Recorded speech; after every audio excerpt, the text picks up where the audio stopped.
Hello again, folks, in 113. Today we're going to be covering section 2.4. As always, here's a quick look at the calendar. Okay. Happy October. Today is Tuesday, October 5th. So 2.4 per the schedule. Excellent. Okay. The packet that I have for you consists of these diagrams. Is firstly more or less a template if you're doing problems that you know involve just 2 sets versus problems that involve 3 sets. All right, I'm going to annotate this, and if you print it, you could follow along. This is a procedure because the 3 set problems are kind of involved. They're not impossible, and if you do enough of them, they almost become second nature.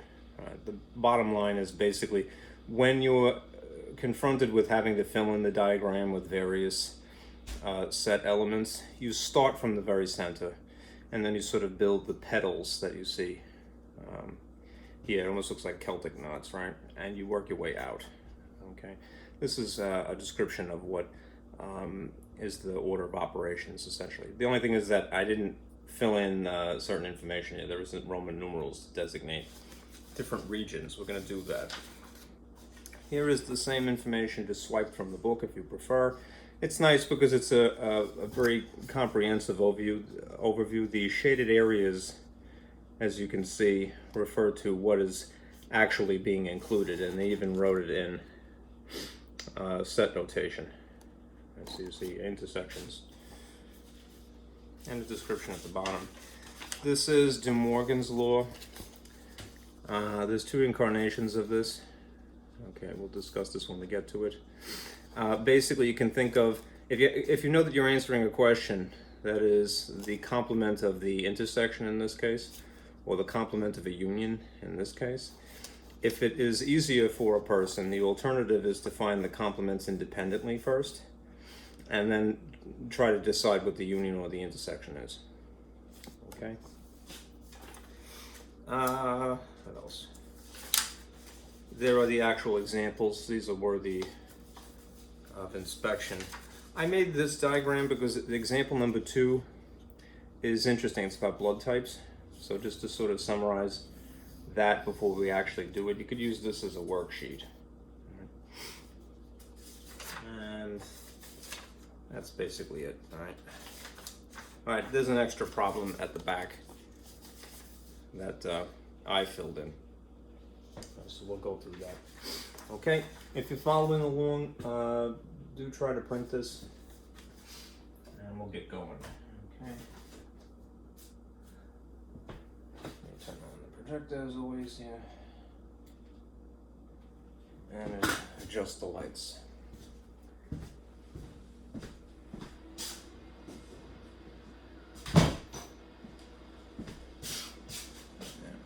Uh-oh, didn't plug it in. There you go. It's a common problem I have there. Okay.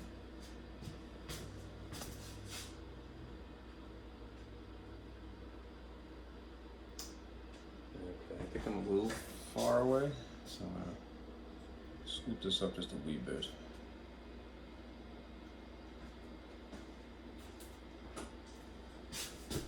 Okay, and pitch that as always. I think that's sufficient. All right.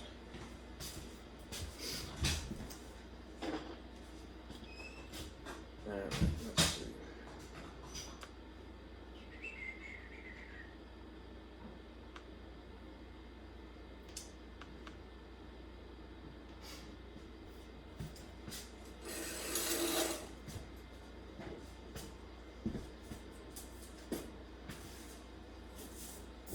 I'm hoping my bulb holds out by the end of the semester.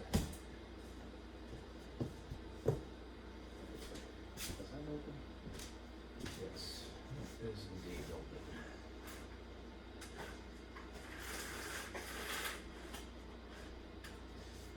Okay, that's better. All right. Previously,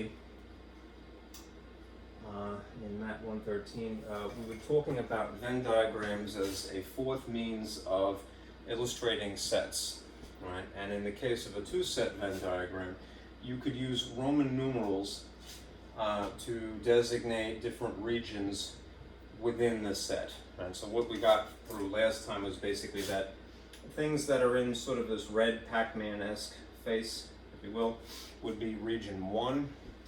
And then sort of the biscuit that you see here is region 2. And then the opposite blue Pac-Man, if you will, is region 3. And anything outside of them would be designated as region 4. We use Roman numerals because so as not to confuse with any elements that are actually part of the set versus just referring to their location. These just refer to their location. Roman numerals don't get used too much anymore. They can in certain problems, I suppose, all right, be in actual elements, but they'd have to specify that. Right? When someone is giving you instructions of how to fill out these diagrams, they'll just start with this. Okay. When you get to the 3-set Venn diagrams, you have to expand upon the Roman numerals. It goes up to 8 instead of up to just 4. So this is still 1, and this is still 2. Well, this half, this sort of Star Trek-esque sort of symbol that you see here, I'm highlighting with my finger. That's 2 now, all right? And this is 3.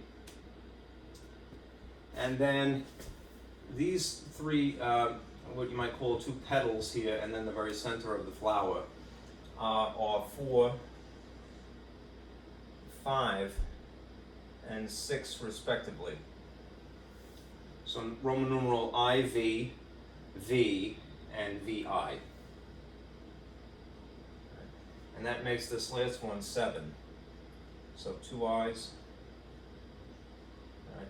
And what would be considered outside of them would be Roman numeral 8. So VIII. Okay, they're just, again, not actual elements, they're just referring to these specific locations. All right. A couple of fun facts here. All right. This shape that looks sort of like a shield, right, is the dead center. Right. This is all 3 in common. Right, so if you have elements that appear in A and in B and in C, they would be positioned here in the diagram. Right? If you have not part of any one of these sets, but still part of U, the universal set, that is all the parts in the box. Right? This area is not part of A, B, or C. Right, but still U. All right. There's a name for this actually, if you're curious. This shape, I'd kind of take it with it myself. It's Reuleaux, how do you pronounce it? R-E-U-L E-A-U-X. I believe that is French. Right. A Reuleaux triangle is a triangle sort of with curves instead of flat sides. Right. Like that. And it's pronounced Roy and Low, if I'm not mistaken. Anyways. Take a look at this real quickly. Here again is a diagram that I swiped from the book because it's very thorough and worthy of keeping.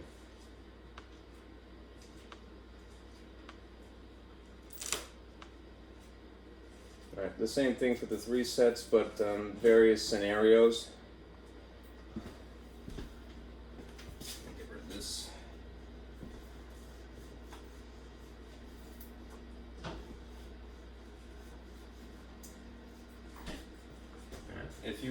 If it's a little bit hard to see, so perhaps it's, I should zoom in just a wee bit here.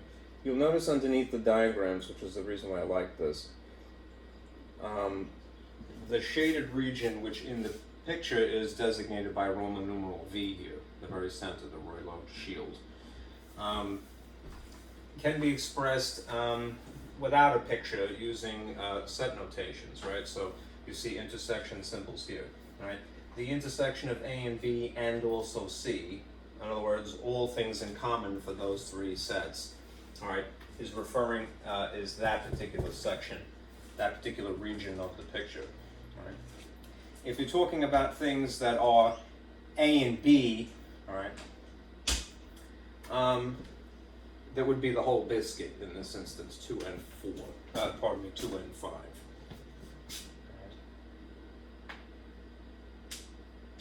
Right.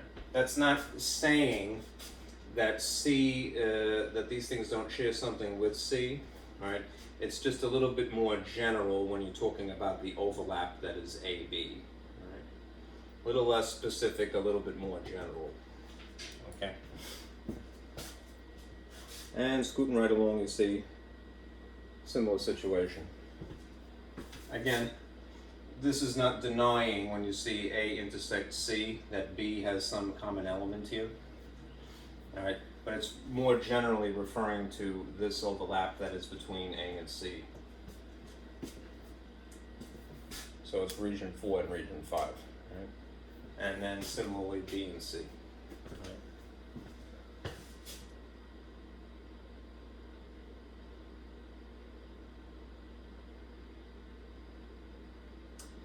Okay, and there's other scenarios, as you can see, look like the Mickey Mouse ears here.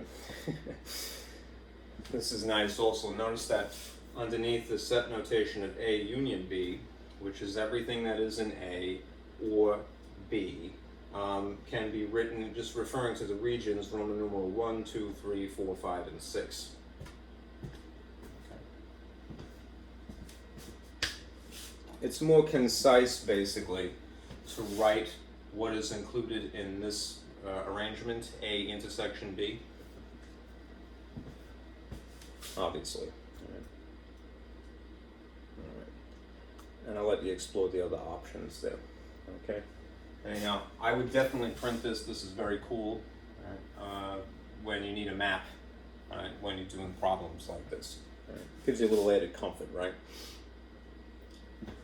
All right. Now, to summarize how you fill in one of these, I have my own diagram. There is the same information down here, procedures you see. But perhaps to make it a little less verbose, I hope, I made this. Alright, if you have to construct a Venn diagram for 3 sets, start with the V, that is dead center, alright? So again, just for the sake of clarity, I'm going to fill in this little bit.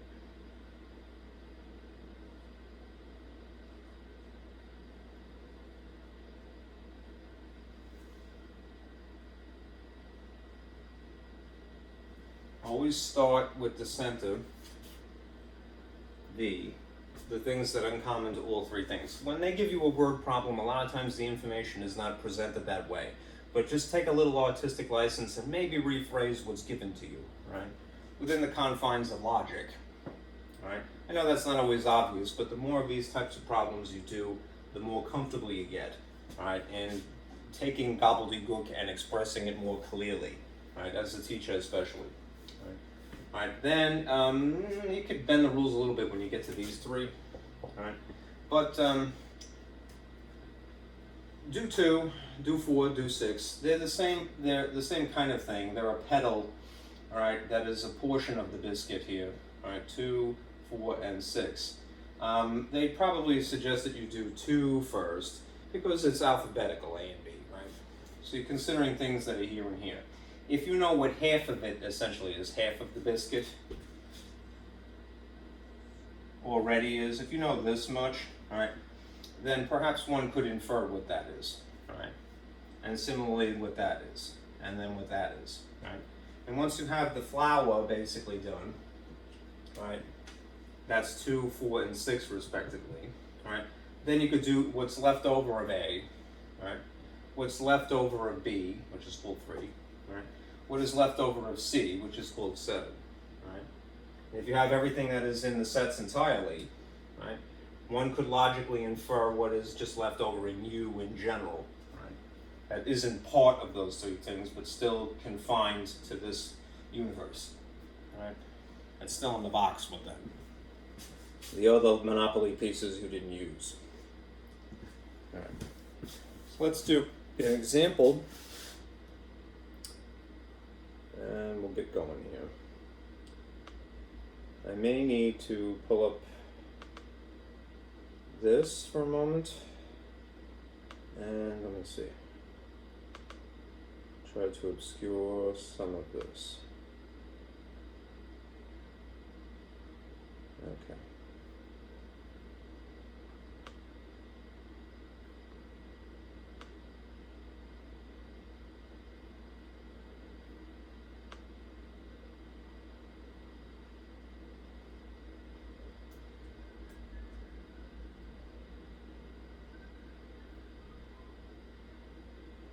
Bear with me.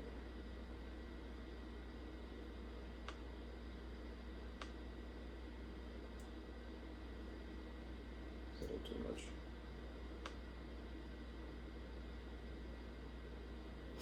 Alright, now as you can see, let me erase some of the gobbledygook here. If you are tasked with constructing a Venn diagram for three sets and you're given this information, the universal set consists of, again, the whole kit and caboodle, all right? You have the parts that are just in A, the parts that are A, right? The parts that are B, and the parts that are C, all right? Let's try to figure out, all right, following the same set of procedures, 5, 2, 4, 6, 1, 3, 7, and 8, how to dissect this. Okay.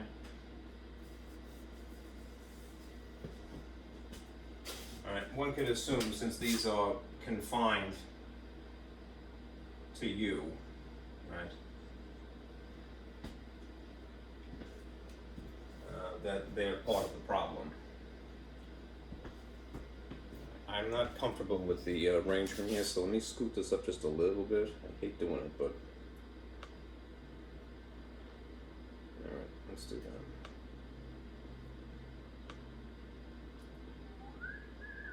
That's a little better.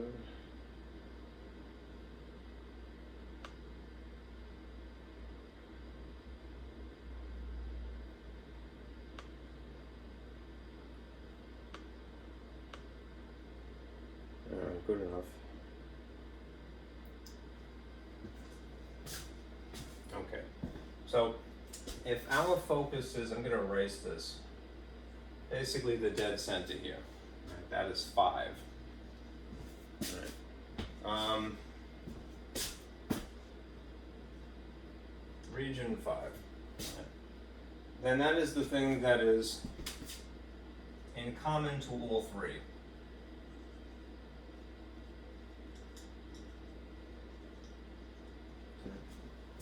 Let's look at A first. All right. 1 is in common with C. All right. From A and C, but not also B here. Right. 5 is evidently in common across all three of them. Right. 8, all right, is only in common with C again. All right. But 9 is in common across all three. And 10 is just in common between A and B. And 12 is just in A, apparently. Right? So what you could assume from just reading A first, right? Just read the elements of A, and and this is as much as you've taken in the process of comparing it to the other two, then you don't have to worry and go back and go, well, there's 2 in this. I mean, that's very thorough, but it isn't necessary. Right? Right. So 5 and 9 would fit in here. Okay.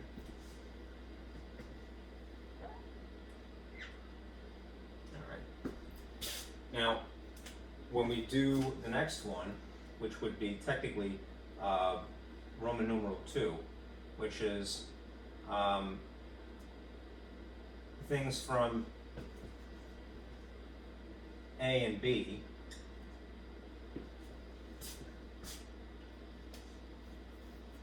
only,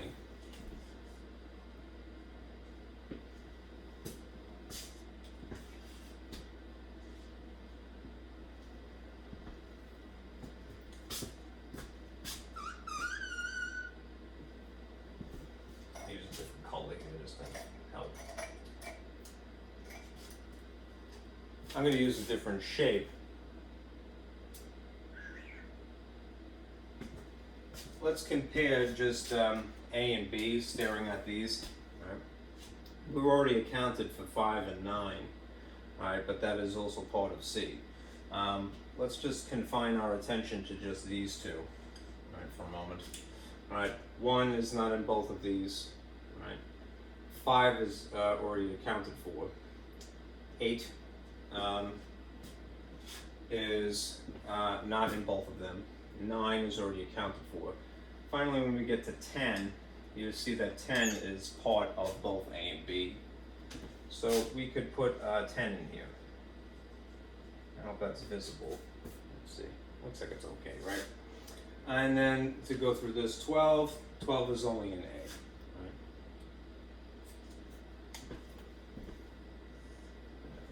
That's region 2. Now I'm going to shift over to this other pedal, if you will, region 4.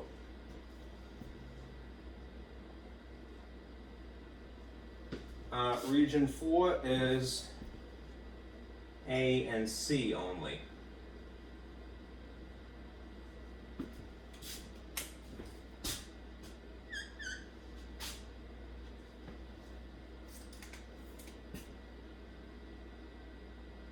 So look at these two, A and C. Immediately, they have a 1 in common. So I can stick a 1 here. Right. 5 is already accounted for. 8 is also included. So I put an 8, that's not 18, I swear. And then the remaining thing would be 12, which is again still only in A. Okay. Now we're going to shift over to region 6, which is B and C only.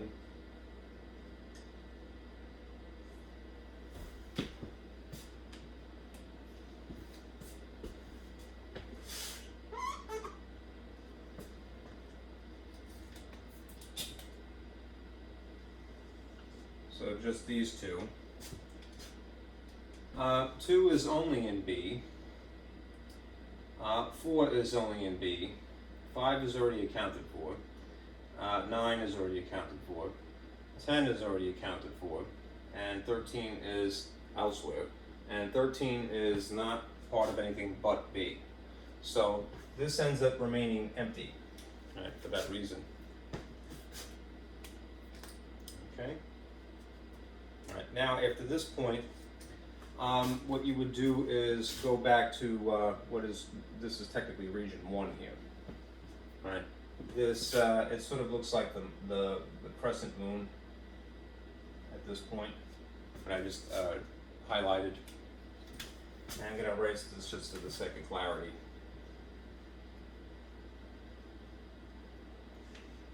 All right. Things that, well, you know what, I probably just shot myself in the foot, but that's okay. All right.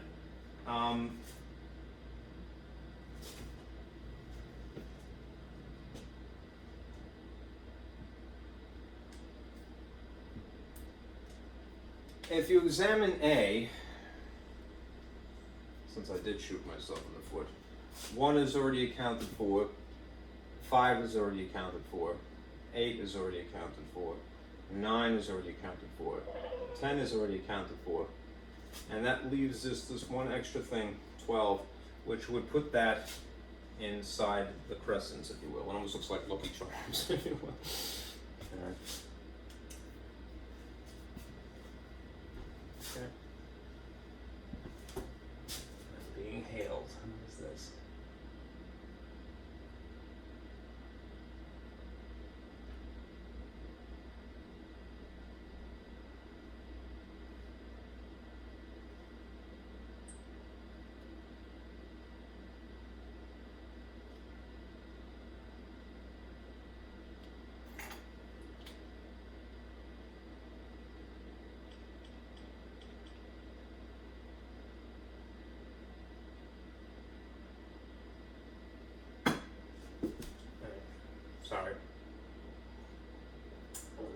credit cards is yelling at me.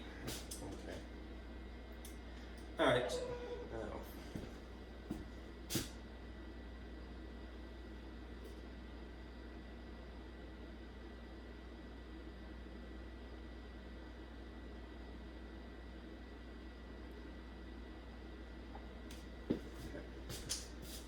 Let's see, distraction. We just covered region 1, which is A only. And now just on the count of I'm running out of space, I'm going to put the remainder over here, or up here would be maybe consistent. Region 2 is B only. Right, so if you just zero in on this much B, 2 is not accounted for anywhere, so you can immediately put that in the diagram. Right. Neither is 4. 5 is already accounted for, 9 is already accounted for, 10 is already accounted for, and 13 is also missing. So 13 would go in here. This is more or less now the reverse crescent shape. Things confined to this marshmallow, alright, lucky charm, if you will. 2, 13, 4 in order 2, 4, 13.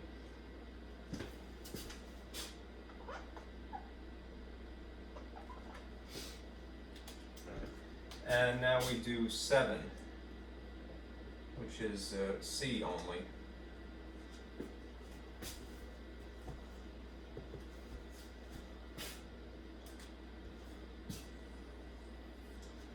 One is done. 1 is done, right? 3 is not. So 3 has to be included there. 5 is already taken care of. So it's 8, 9, and 11 is also missing. So 11 would have to be here. Okay.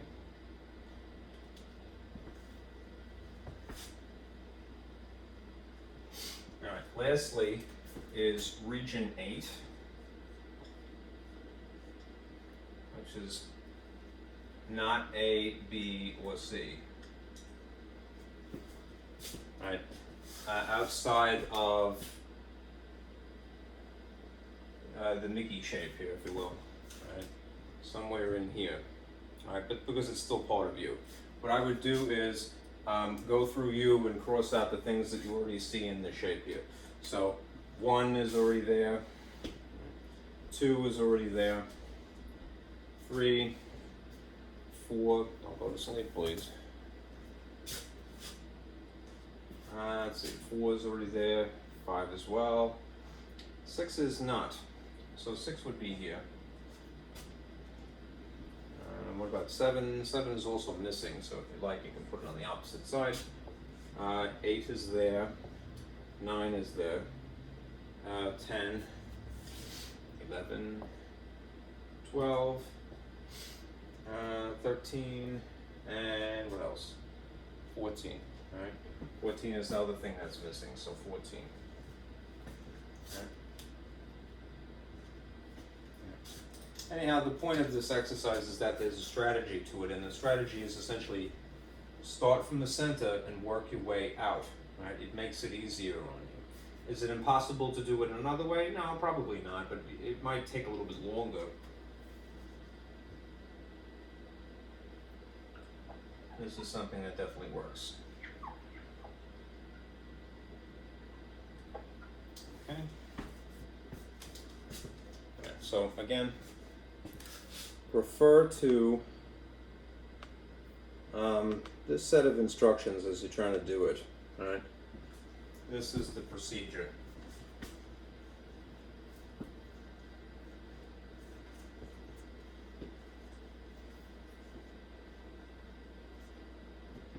All right. Start with 5, dead center.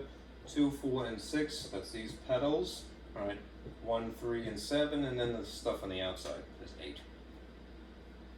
Okay. All right. Let me show you again.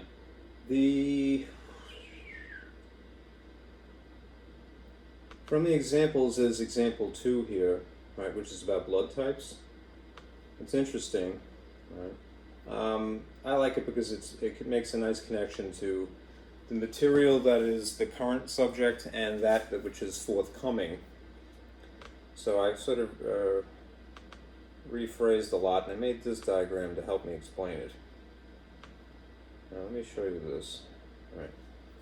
All right, since this is about human blood, all right, human blood, it turns out, is classified according to the presence or absence of antigens, all right, which are themselves triggers for an immune response. All right.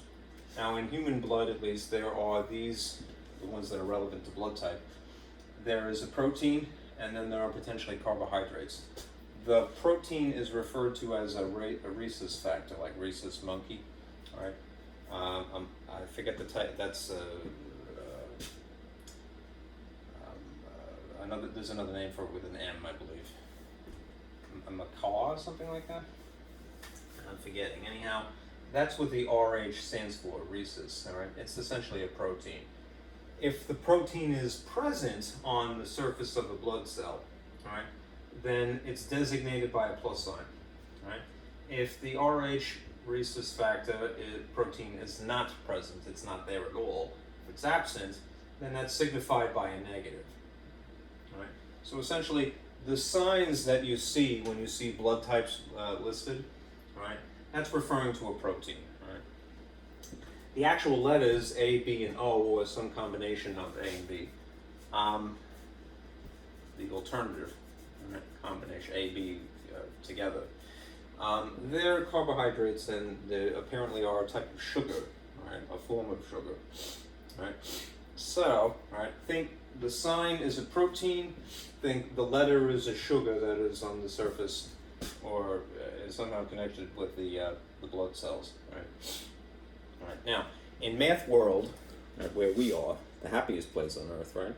It just so happens that there is something called a tree diagram.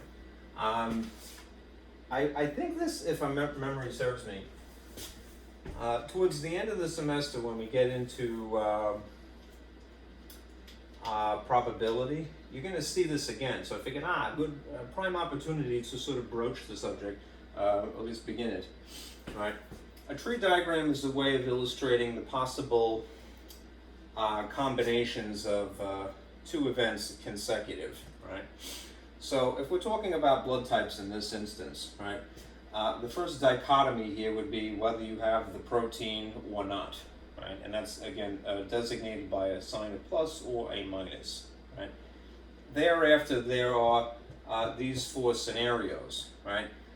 You could have just the A sugar, right, carbohydrate, right, just the B, perhaps both of these, that is both A and B, or neither of them, all right? And the letters are signified as such, all right? If it's just A, right, then you would just write the letter A. If it's just B, then you would write the letter B. If you have both, then it's AB, right? And if you have neither, then they use the letter O, right? Which is technically a zero, I guess, right? So in tandem, that is a letter and a sign, right? A positive, B positive, AB positive, O positive are four possible combinations, right? And then there's the situation where the protein to begin with is not present, and the same possibilities as far as the carbohydrate is concerned. So you have A, B, both of those, or neither, right? Making it A negative, B negative, AB negative, or O negative. Which I want to say is the rarest of all blood, right? If I'm not mistaken, right? All of these things, there's 8 possible outcomes here, are part of the, shall we, in the parlance of set notation and set theory, the universal set. Right?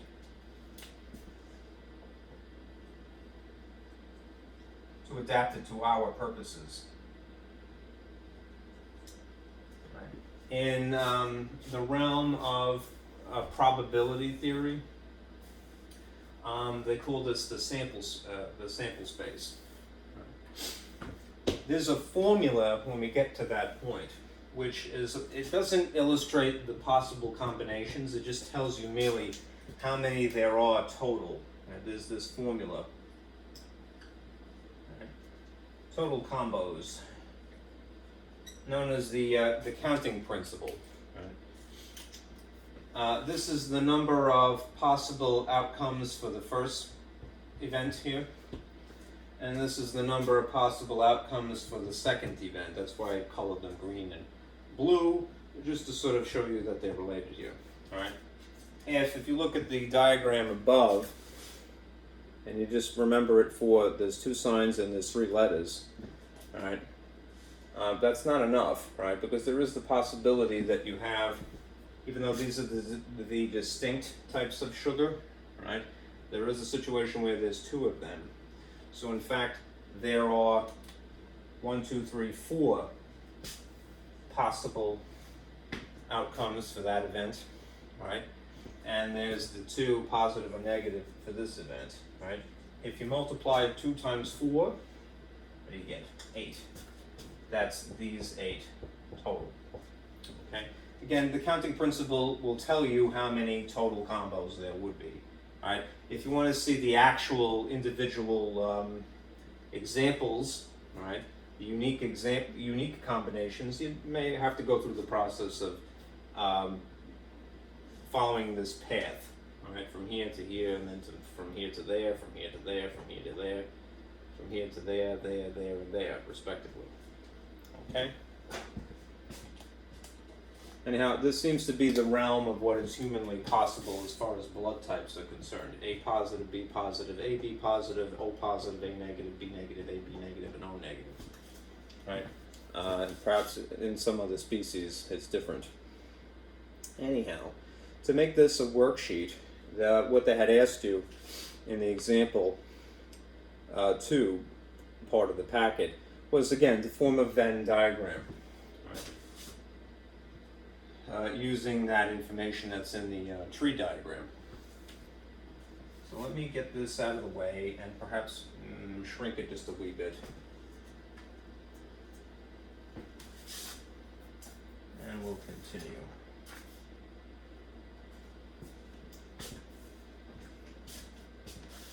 Let me make that a little bit smaller.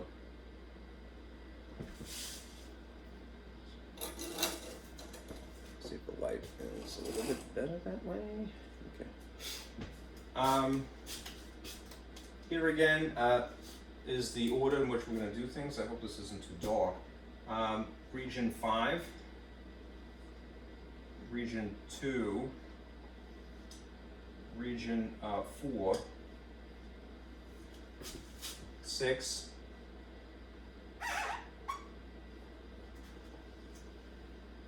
region, let's see, 7,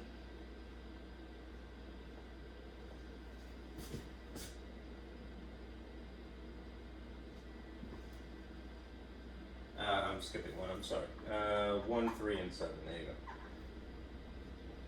1, 3, and then region 7. I'll put it over here.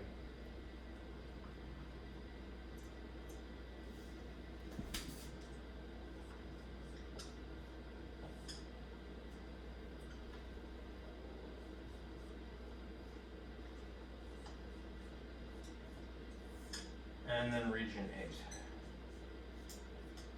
All right. As long as you know that, again, that's 5, 2, 4, 6, the petals, right?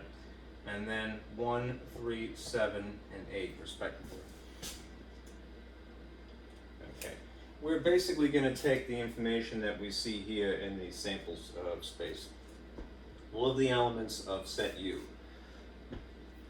Just a couple of things that might be good to point out. If you have the RH protein, right, which again is signified by a plus sign, right? These things that have a plus sign,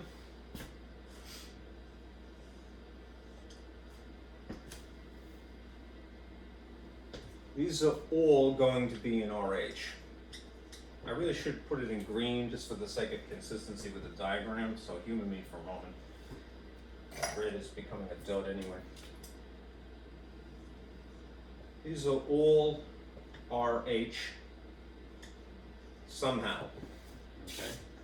That means that these things that are negative, A negative, B negative, AB negative, and O negative, these are going to have to be outside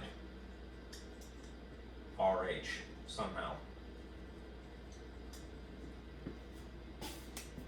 Right. Which is why, although they didn't really tell you in the actual instructions, the way that this is A, B, and RH rather than A, B, and O. Right? Okay. So let's go through this. Right? We'll start with the things that are in region 5, which is A, B, and RH all in common. What is synonymous with RH is essentially positive. All right? So if it's in common to A, B, and positive, what's the one thing that is all three of those characteristics at the same time?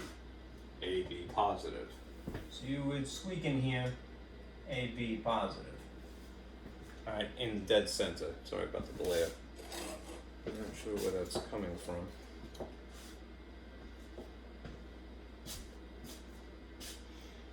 Anyhow, it may be a little bit hard to see. I don't want to obscure this just because I need that this to be visible while I'm filling this in. Right. In the shield, the dead center, the Roy-Lowe triangle, it would be AB positive. Okay. Next is 2, right, which in this, the way that this is designated, A, B, and RH, 2 would be A and B,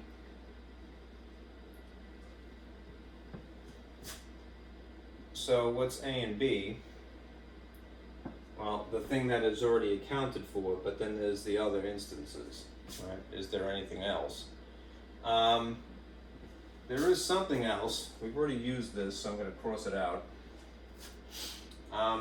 Other things that are A and B, but happen to be outside the circle that is the positive, essentially. Think of this as, again, being positive.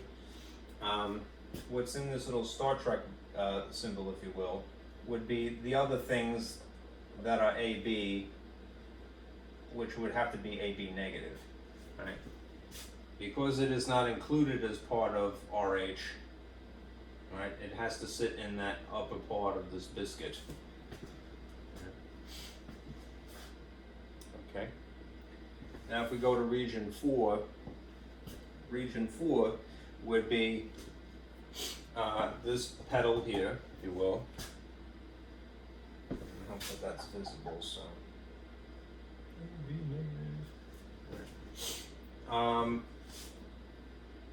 That would be A and RH. In other words, A and positive. So what's A and positive? Kind of duh, right? A positive, right?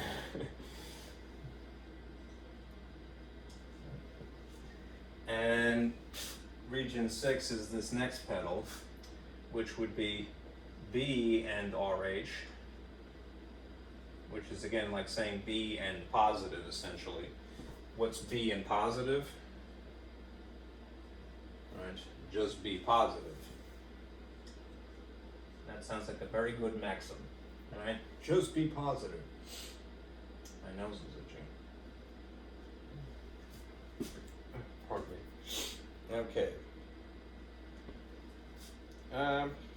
Now if we're sticking with the program here, we're going to go back into 1, which is this region over here, outside of the flower, if you will. Right, that is the stuff that is part of A, but A exclusively. A only.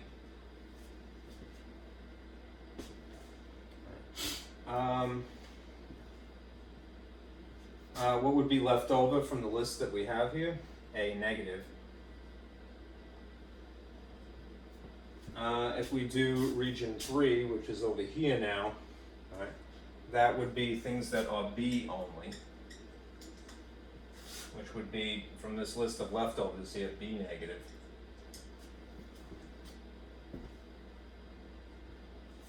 and then region 7, which is down here, that if it's RH, it has to be positive. So it's like saying the only thing that's left over that's RH, that's positive, would be O. So O positive. And then the things that are completely outside of the Mickey head, right, would be region 8, down outside here. All right, you can put it on either side or up in the corners if you like, technically. All right, this is not A, B, or RH. So not A, B, or a positive at all, right?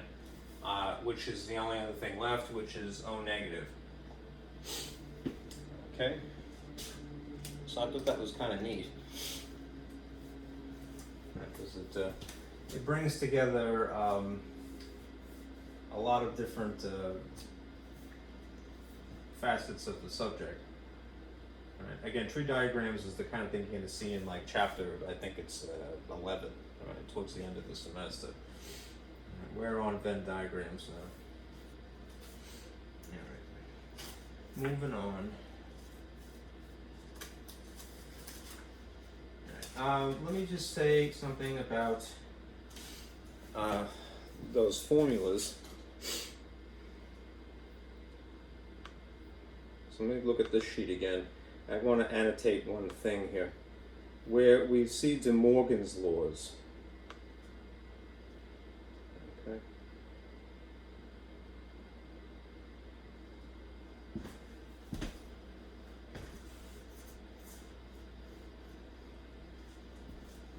It's sometimes better to verbalize the alien hieroglyphics. So at this point, we're acquainted with intersection symbol, union symbol. We know that capital letters are designating a set, and a tick mark or an apostrophe or a prime mark, whatever you prefer, is the complement. Right?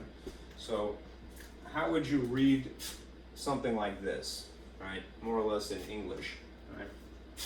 Because there's a grouping that you see here and then a tick mark on the outside, right? I'll start with that. This would be the complement of, and then you would read the contents of the parentheses. A union B. A intersection B.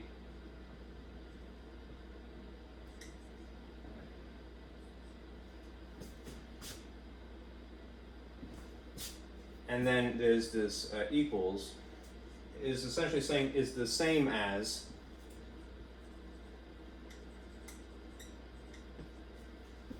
the complement of A, the union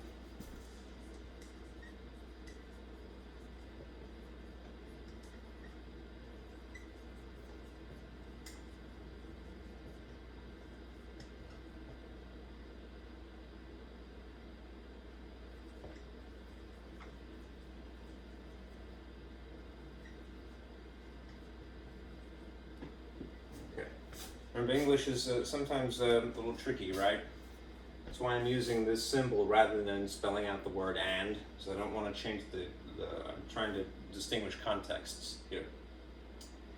The complement of the intersection of A and B, the complement of the intersection AB, is the same as the complement of A and the complement of B. So what I should say, just not to get myself in trouble here, is the complement of A union complement of B.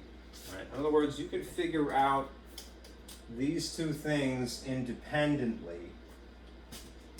All right? That is, what is not A and what is not B, and then figure out what the union is of those two things. Okay? It's just an alternative rather than just deal with this, be confronted with this by itself. Is there more than one way to address a problem? Yeah, but what De Morgan's laws are telling you is that if you feel more comfortable, figure out what isn't A, figure out what isn't B, and then unite them.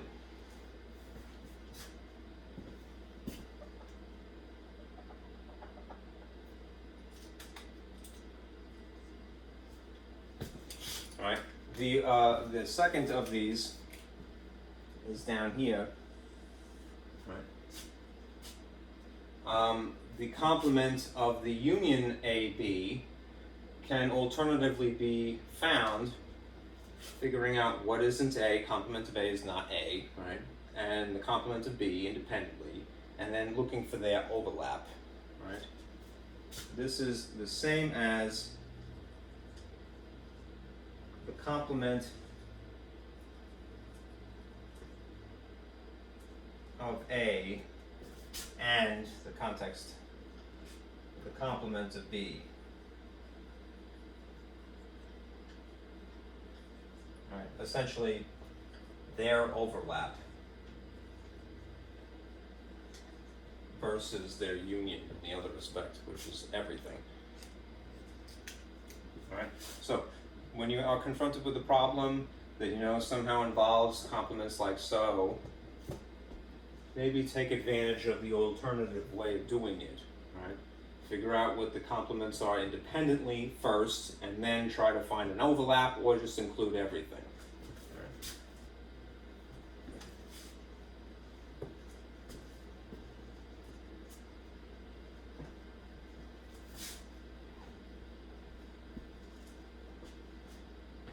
Let's see.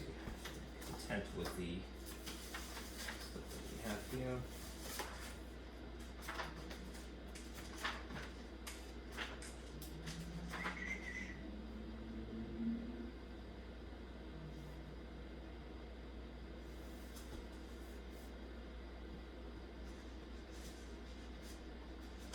That's kind of dry.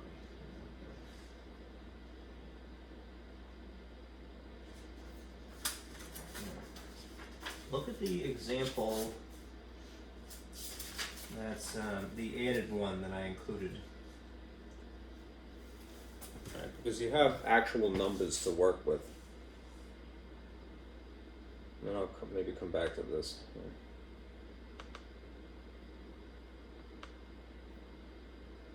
Here's a diagram that is already filled in. Right, and as you can see, there's unions and intersections involved in this.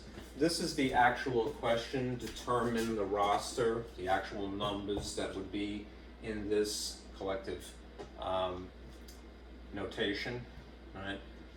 But here's what we have, right?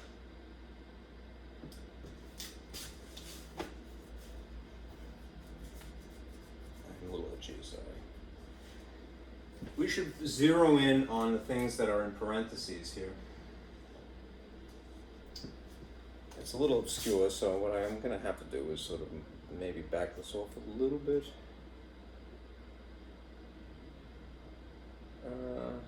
That looks like it's all right. What is this firstly by itself? This is the union of A, B.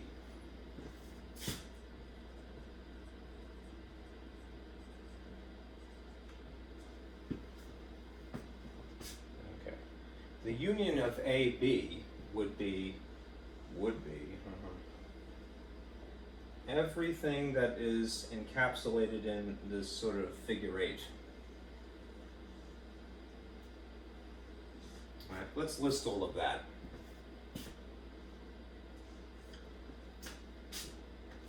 One, I'll try to put in order if I can. 3. 4. Let's see. 8. 7 I should have put first. 7, 8. 9.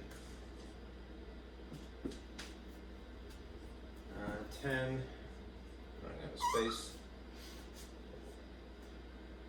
12.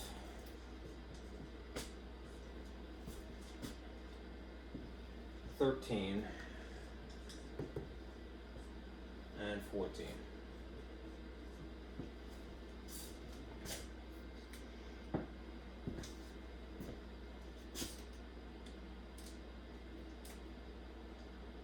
There's still this intersection, and now we could simultaneously figure out what is C here. green. Things that are in C would be everything encapsulated within this green circle, regardless of whether they're the same or not as anything else. We're just going to record it first.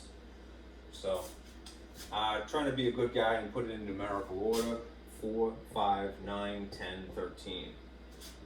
4, 5, 9, 10, 13. I hope that's visible. Looks like it's okay, right? We've gleaned the important information, all right, from the diagram. So I'm going to just erase the smears and gobbledygook here, because it's no longer necessary. Okay. All right.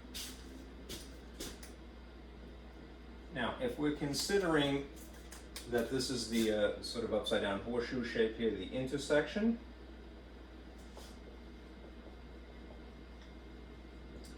of these, that means that we want to figure out just what the overlap is. All right, so what is the same in this green set and in this black set? Okay. Let's start with the shorter one. All right.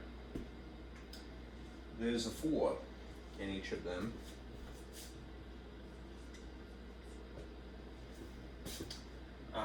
There is not a 5. So I'm not going to use that. There is a 9.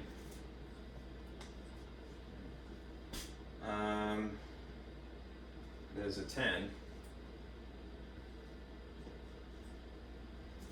And there's a 13.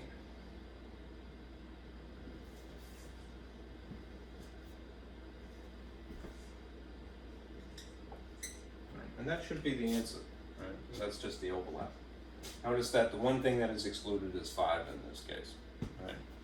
If the question is, what is the intersection of C and this union, essentially, I always gravitate towards the thing that is in parentheses first. Right? And this is a way of brute force figuring it out. So it should be 4, 9, 10, 13. Right? Basically, just this sort of mustache shape, if you will. If you have an easier time sort of visualizing it, that's the point of the picture, right? Sometimes it's easier for a person to see something with the answer essentially looking at the picture, and sometimes it's easier just staring at the numbers. Okay. All right. I think I'll leave it at that.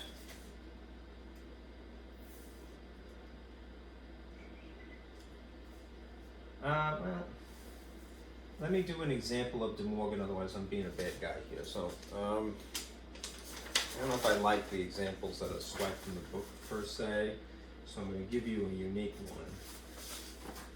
And I'll turn the projector off at this point because I actually don't need it.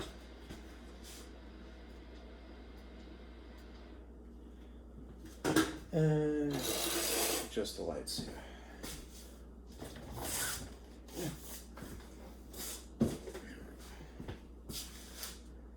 That's a nice mustache there.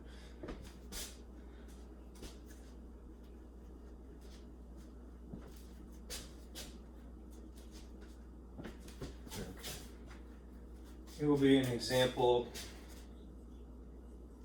using De Morgan's laws.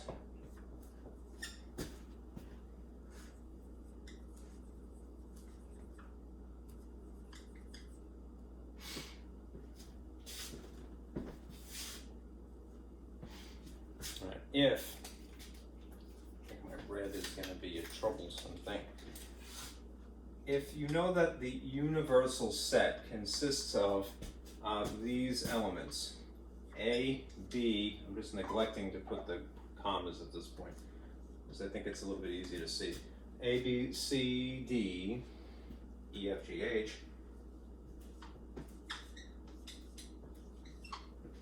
This may be the end of red here, so I'll put that away.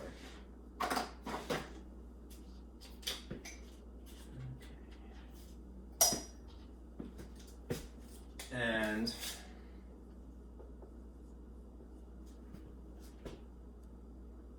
A set consists of A, C, E and G,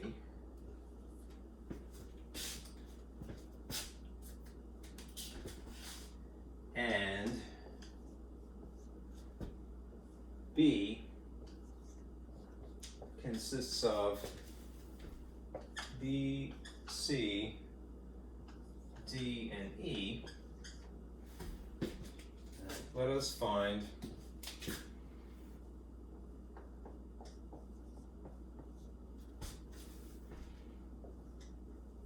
A union B complement. What will that equal as a set of elements? Okay. And let me just make sure I duplicated this correctly.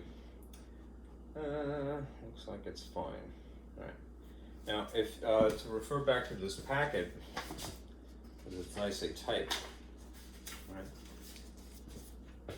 As a shortcut potentially, right? If this is what we're tasked with finding, the complement of the union of AB, right? Those elements, that would be De Morgan law number 2. Right, so what we could do is figure out firstly what is not A. Remember, complements are not the letter. Independently of what is not B, and then look for their overlap. Right, the complement of the union is equal to the intersection of the complements. So all of these ideas, right, we're using De Morgan law number 2 essentially. I'm going to write it here for reference.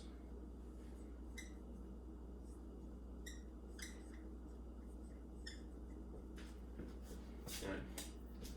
If we're tasked with looking for the complement of the union, I'm going to try De Morgan's law and figure out what is not A and what is not B independently first.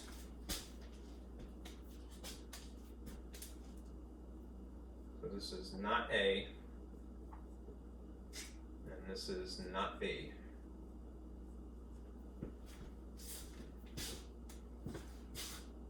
Right. To figure out what is not A, all right, let's compare the universal set with A. So in other words, zero in on these two for a moment, and we'll figure out what is not A.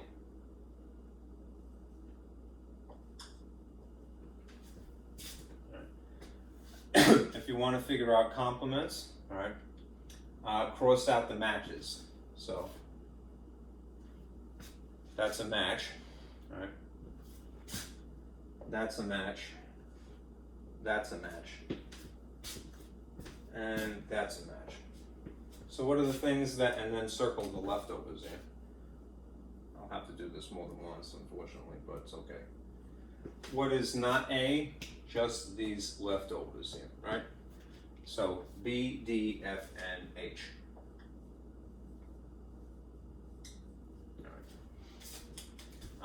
Now, just for the sake of clarity, let me replicate the universal set underneath. Just it will be in proximity. All right. If this is A, B, C, D, E, F, G, H. Let's now focus on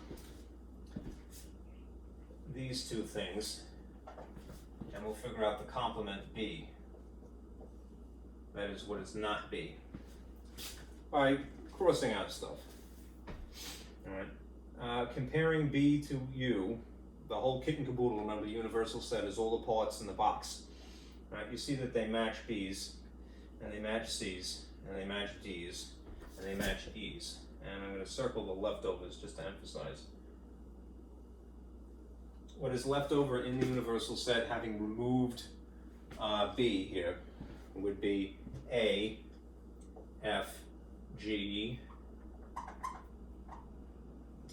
and H. Okay. Now if we want the intersection, we want their overlap.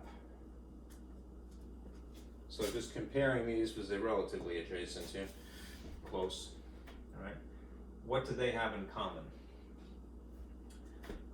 They don't have B in common, they don't have D in common, but they evidently share an F, and they share an H.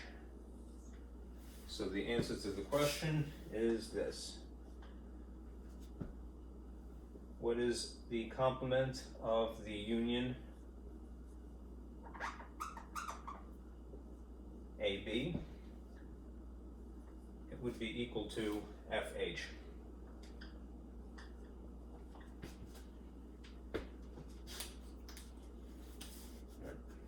It's a nice alternative, right?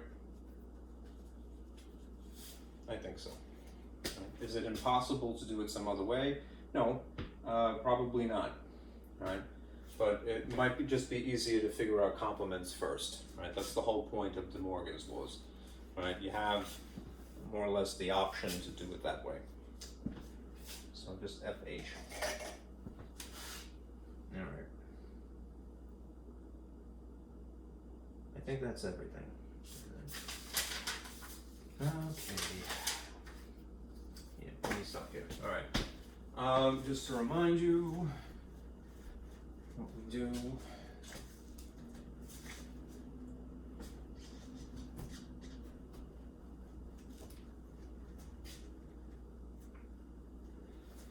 For homework, being that we covered section 2.4, please do section 2.4 to keep pace with the class and the schedule, and that should be fine. All right. There isn't anything immediately pending. It's just 2.4 on Thursday, and actually we'll cover 2.5. All right. All right. Thank you guys for sticking with me. I will see you again on Thursday. Careful out there.